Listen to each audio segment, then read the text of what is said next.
নমস্কার বন্ধুরা, আপনারা সবাই কেমন আছেন? আশা করি সবাই ভালো আছেন, আমিও ভালো আছি। বন্ধুরা, আজকে চলে এসেছি বই মেলায়। বই মেলা, বিভিন্ন বইয়ের সমাহার এখানে। আর বই তো পড়তে তো সবাই ভালোবাসে। ডিসেম্বর জানুয়ারিতে প্রত্যেক জায়গায় মানে বই মেলা হয়। কিছুদিন আগে আমরা দেখেছি শ্রীরামপুরে বই মেলা বসেছিল, এছাড়াও আমতার বরগাছিয়ায় বই মেলা বসেছিল। আবার জানুয়ারির দিকে কলকাতায় বিশ্ব বাংলার কাছে বই মেলা হবে, নিউ টাউনের কাছে বই মেলা হবে। তো আমাদের বিজয়াতেও বই মেলা হয়েছে। এই বই মেলা 7 বছরের এবছর পড়েছে, 7 বছর ধরে হচ্ছে। বিভিন্ন বড় বড় সাহিত্যিক, বিভিন্ন যারা বড় বড় মানে সাহিত্যিক রয়েছে, লেখক রয়েছে, তাদের বই এখানে রয়েছে। এবছর এই বই মেলায় মাইকেল মধুসূদন দত্ত আর শরদিন্দু বন্দ্যোপাধ্যায়ের প্রচুর বই, তাদের জীবনী ওপর প্রকাশ করা হয়েছে এবং তাদের বিভিন্ন বই এই স্টলে, বিভিন্ন স্টলে যে স্টলগুলো বসেছে সেই স্টলে পাওয়া যাচ্ছে। তো আপনারা আসতে পারেন লিলুয়ায় স্টেশন থেকে টোটো বা অটো ধরে 10 মিনিটের পথ আপনারা আসতে পারেন লিলুয়ার বই মেলাতে। ভেতরে যাওয়া যাক, স্টলগুলো দেখা যাক কী বই রয়েছে।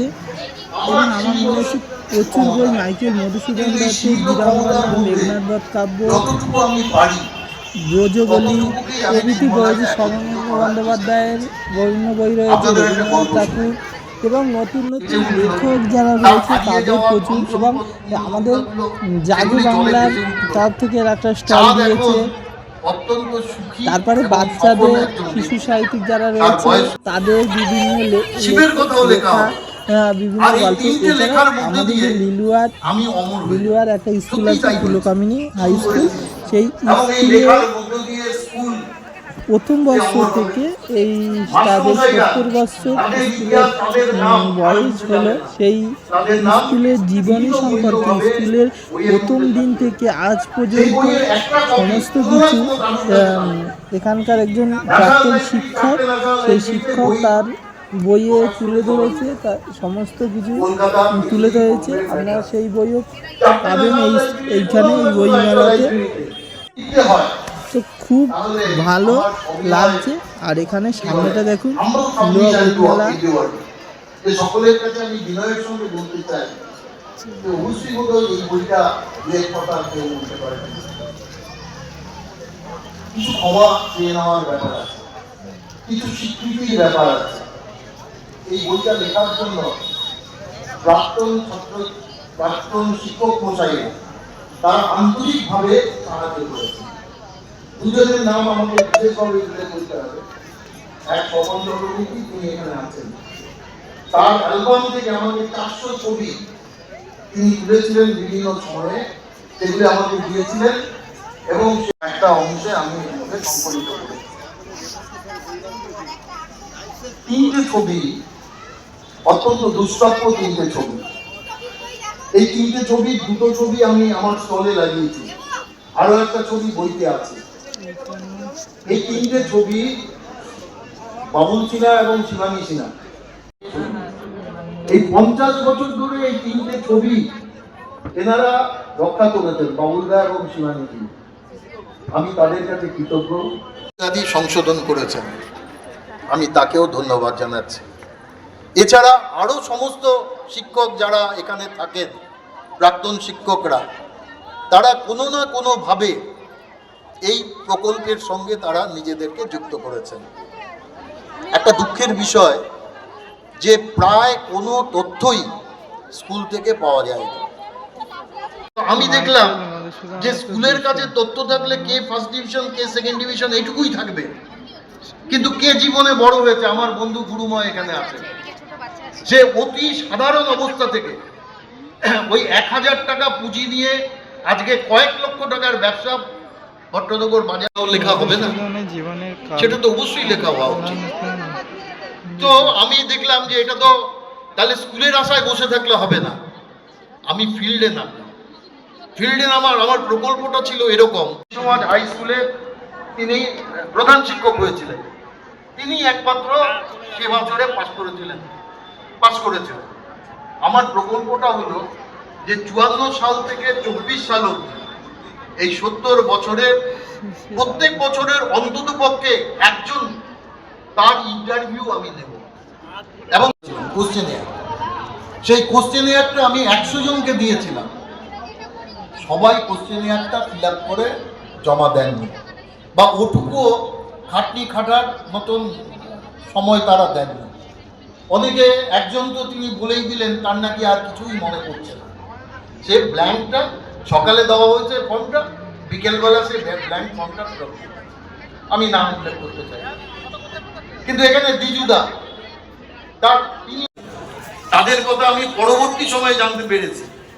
এদেরকে নিয়ে এই বইটার আরেকটা অংশ পরবর্তী সময়ে আমি বের করব, এটা আমার ইচ্ছা আছে। যারা আমাকে এই তথ্যগুলো দেবেন তাদের কথাগুলি আমি 1900 মানে কি বলে ওই 50-এর দশকের থেকে 40 থেকে 50-এর মধ্যে এই জনপদ তৈরি হয়েছে। এর পুরনো হেরিটেজ কিছু নেই, কিন্তু এই হেরিটেজ না থাকা সত্ত্বেও এই অখ্যাত জনপদের যারা কি বলে ছাত্র ছিল, অচিতানন্দ প্রথম এই স্কুল করার জন্য তিনি তার কেনা জমি স্কুলকে দেন। পরবর্তী সময়ে রমেশ মজুমদার তিনি আরো জমি তিনি এই স্কুলের জন্য ব্যবস্থা করেন। শুধু তাই নয়, খেলার মাঠেরও একটা অংশ সেটাও তিনি ব্যবস্থা করেন। এই দুই প্রতিষ্ঠান তাদের প্রতি আমার এই বইয়ের আমি উৎসর্গ করেছি আমার দুই প্রিয় প্রধান শিক্ষক অচিন্ত্য কুমার দাস এবং বিনয় কুমার তাদের যারা প্রাক্তন শিক্ষক যারা প্রয়োগ করেছেন এবং অটোনগরবাসী যে সমস্ত মানুষ পাশ করে বিবাহজনিত কারণে তারা এলাকার বাইরে চলে যায়। খুব অল্প কয়েকজনই থাকে যে তারা এলাকায় থাকে। স্বাভাবিকভাবে তথ্য আমি বিশেষ কিছু পাই, কিন্তু মর্নিং স্কুলের বড়দিনী তিনি বৈকান্তিকভাবে আমাদের সহযোগিতা, বৈকান্তিকভাবে এটা বিশেষ করে উল্লেখ করতে হবে। যাই হোক, আমি আপনাদের আবার পুনরায় স্বাগত জানাই। আপনারা আপনাদের ব্যস্ত সময়ের মধ্যে এখানে এসেছেন। আন্তরিক এবং এ ব্যাপারে আজকের যে বইটা প্রকাশ পাচ্ছে তাতে আন্তরিক সহযোগিতা, শারীরিক সহযোগিতা, মানসিক সহযোগিতা সবই আমি করেছি এবং ভবিষ্যতে করব এই আশা রাখি। এই বইমেলা থাকবে, কিছুটা আমি জানি এখানে যা লেখা রয়েছে রাত 9টা পর্যন্ত বইমেলা খোলা থাকে। বিষয়টা তথ্যনিষ্ঠ এবং আপনারা যদি আসেন এবং এখান থেকে বই কিছু বই কেনেন বা তাহলে এখানকার সবাই উৎসাহিত হবে, যারা কর্তৃপক্ষ তারা উৎসাহিত হবে এবং প্রত্যেক বছর একটা বইমেলা অনুষ্ঠিত হবে। বইমেলা বিভিন্ন লেখক, যারা নতুন নতুন লেখক রয়েছে তারা তাদের মানে প্রতিভাকে এই বইমেলার মাধ্যমে তুলে ধরতে পারবে এবং অনেক কিছু আমরা জানতে পারবো। তো আপনাদের এই ভিডিওটা কেমন লাগলো একটু কমেন্ট করে জানাবেন এবং আপনাদের সবার সাথে ভিডিও শেয়ার করবেন, তারাও দেখে যাতে এই বইমেলায় আসতে পারে, সবাইকে উৎসাহিত করতে পারে। লেখকদের আরও উৎসাহিত করলে বইমেলা কর্তৃপক্ষে তাহলে প্রতি বছর হবে এবং নতুন নতুন লেখকরা তারা তাদের প্রতিভাকে দেখাতে পারবে। তো আজকের মতো সবাইকে শুভরাত্রি, সবাই ভালো থাকবেন, সুস্থ থাকবেন।